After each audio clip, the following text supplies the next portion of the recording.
பிரதம மந்திரி வந்தாலும் அசையாம நீங்க பேச்சாளர்களின் பேச்சை கேட்டுக்கொண்டே இருக்கிறீர்கள் என்றால் நீங்கள் ஒரு நாள் பிரதம மந்திரி போல் உள்ளே நுழைவதற்கான வாய்ப்பு பெறுவீர்கள்.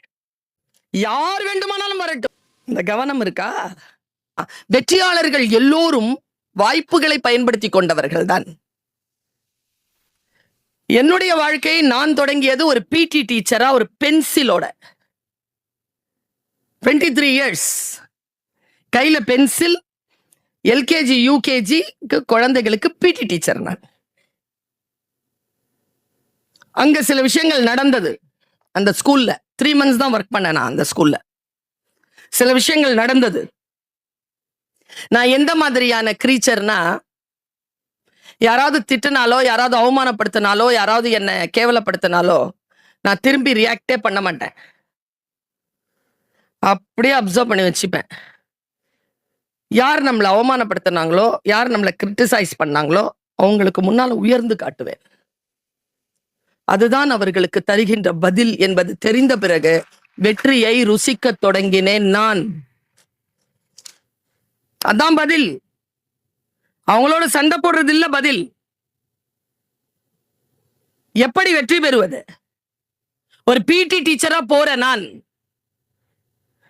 ஃபர்ஸ்ட் டே எனக்கு கிளாஸ்ல ஸ்டாஃப் ரூம்ல சீட் கொடுக்கல மேடம். கிரவுண்ட்ல ஸ்டூல் போட்டு இருக்காங்க. கிரவுண்ட்ல தான் உட்காரணும். வெயில் அடிக்குது கிரவுண்ட்ல. டிஃபன் பாக்ஸ் எல்லாம் வச்சுக்கிட்டு சைன் பண்ணிட்டு வந்து கிரவுண்ட்ல உட்காரணும். ஏதாவது நிழல் வேணும்னா ரவுண்ட்ஸ் வரலாம்.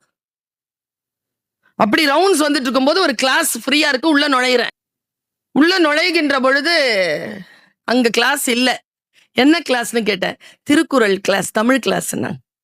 தமிழ் ரொம்ப பிடிக்கும்பா எனக்கு, என் உயிர். தமிழ் மொழி. நான் எம்ஏ படிச்சது லிட்ரேச்சர் கிடையாது, language. MA special Tamil language படிச்சவனா. உள்ள நுழைஞ்சி நான் அந்த பேப்பரை புக்கை வாங்கி பார்க்குறேன். திருவள்ளுவர் ஒழுக்கமுடைமை எத்தனை பாட்டுப்பா நடத்தியிருக்காங்கன்னு கேட்குறேன். அப்போ பிஎட் பண்ணியிருக்கேன் நான். எத்தனை பாட்டுப்பா நடத்தியிருக்காங்க? 3 பாட்டு மேடம். 4வது பாட்டு நான் நடத்தவான்னு கேட்குறேன். பசங்களாம் சிரிக்கிறானுங்க. நல்லா நடத்துவேன்னு சொன்னேன். நடத்துங்க நடத்துங்கண்ணா. அப்படி ஆரம்பிக்கிறதுக்குள்ள டீச்சர் வந்துட்டாங்க கிளாஸ்க்குள்ள. பிடி டீச்சர் தானே நீங்க?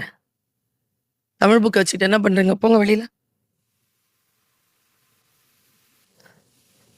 உனக்கு தெரியுமா, இந்த இடத்துல என் ஈரல் வந்து அப்படி மாட்டுச்சு, அப்படி அடைச்சுக்கிடுச்சு துக்கம்.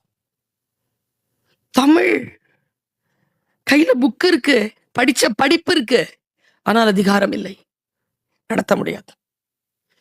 அந்த துக்கத்தோட வெளியில வந்து எம்ஏ முடிச்சு ஃபர்ஸ்ட் இயர்லயே யூஜிசி கிளியர் பண்ணி அங்கேயே பிஹெச்டி ஜாயின் பண்ணி பிஹெச்டியை சப்மிட் பண்ணிட்டு 5-6 வருஷத்துக்கு அப்புறமா ஒரு காலேஜ்ல இன்டர்வியூக்கு போய் இப்படி உட்காடுறேன். என் பக்கத்துல என்ன வெளியில போக சொன்ன அதே டீச்சர் இன்டர்வியூக்கு உட்காந்துருக்காங்க. வந்து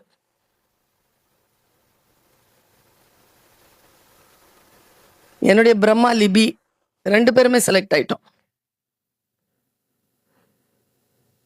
காலேஜ்ல எங்க 2 பேருக்குமே கேபின்.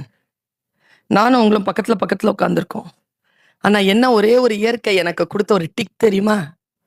அவங்களுக்கு முன்னால நான் பிஹெச்டி முடிச்சிருந்ததுனால 19 ஆண்டுகள் அவங்களுக்கு முன்னால சீனியரா நான் இருந்தேன். வாழ்க்கை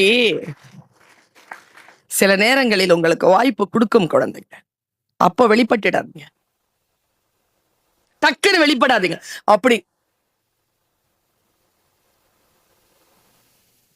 தோற்கவே கூடாது. யார் உன்னை அவமானப்படுத்துகிறார்களோ அவர்கள் தலை தாழ்கின்ற அளவிற்கு நீ உயர்ந்து நிற்க வேண்டும் என்கின்ற மந்திரத்தை உனக்கு முதல் நாளிலேயே சொல்ல வந்திருக்கிறேன். இன்னைக்கு நீ பிடிச்சுக்கிட்டாதான் you cannot step the river twice. உன் காலை தொடுகிற தண்ணீரை மறுபடியும் ஆற்றிலே உன் கால்கள் சந்திக்க வாய்ப்பே கிடையாது. Life is an one-time opportunity. Grab it, seize it. அப்படி சீஸ் பண்ணிட்டு நீ என்ன பண்ண போற? உன்னுடைய வாழ்க்கையில் நீ உயர்ந்து நிற்க வேண்டும் என்றால் என்ன செய்வது? பாருங்க, எனக்கு நான் காலேஜ்ல அவங்க பக்கத்துல வந்து உட்காந்துட்டேன். சரி, முடிஞ்சிருச்சா என் லைஃப்? தமிழ் நான் கல்லூரியிலே துறை தலைவர். நான் துறை தலைவரா உட்கார்றேன். ஜூன் 16, ஜூலை 18 எனக்கு அரசாங்கத்திலிருந்து ஒரு ஆணை வருது. ஒரு 3 வருஷம் நீங்க காலேஜ்ல இருந்து உங்களுக்கு பணிவிடுப்பு. நீங்க மதுரையில் இருக்கக்கூடிய உலக தமிழ் சங்கம் என்கின்ற இயக்கத்திற்கு, தமிழ்நாடு அரசின் நிறுவனத்திற்கு துணை தலைவராகவும் இயக்குனராகவும் அரசாங்கம் உங்களை நியமித்திருக்கிறது. நீங்கள் அங்கே சென்று பணிபுரிய வேண்டும் என்று வந்தது. பென்சில் இருந்து தொடங்கிய என் லைஃப் இன்னைக்கு கிரீன் பென்ல இருக்கு. ஐடி கார்டு கொடுக்கும் பொழுது பெற்றோர்களை கூப்பிடுங்க, பக்கத்துல உட்கார சொல்லுங்க. அவர்கள் கால் பணிந்து, அவர்கள் இவர்களை முத்தமிட்டு, அவர்கள் கையினால் இவர்கள் இந்த ஐடி கார்டை பெற்றுக்கொள்ளட்டும். கடைசி வரைக்கும் அந்த பாண்டேஜ் இருக்குல்ல, அந்த இமோஷன்ஸ் இருக்குல்ல, உன்னால் நான் இந்த தகுதிக்கான இடத்தை பெற்றிருக்கிறேன் அம்மா அப்பா, நீங்கள் 2 பேரும் உயர்கின்ற அளவிற்கு இந்த சப்ஜெக்டை நான் கிளியர் பண்ணி என்னுடைய வருமானத்தை கூட்டி உங்கள் வாழ்க்கையில் இருக்கக்கூடிய எல்லா வறுமையையும் நான் தீர்ப்பேன் அம்மா என்று சொல்லிவிட்டு அந்த ஐடி கார்டை அவர்கள் பெற்றுக்கொள்ளட்டும்.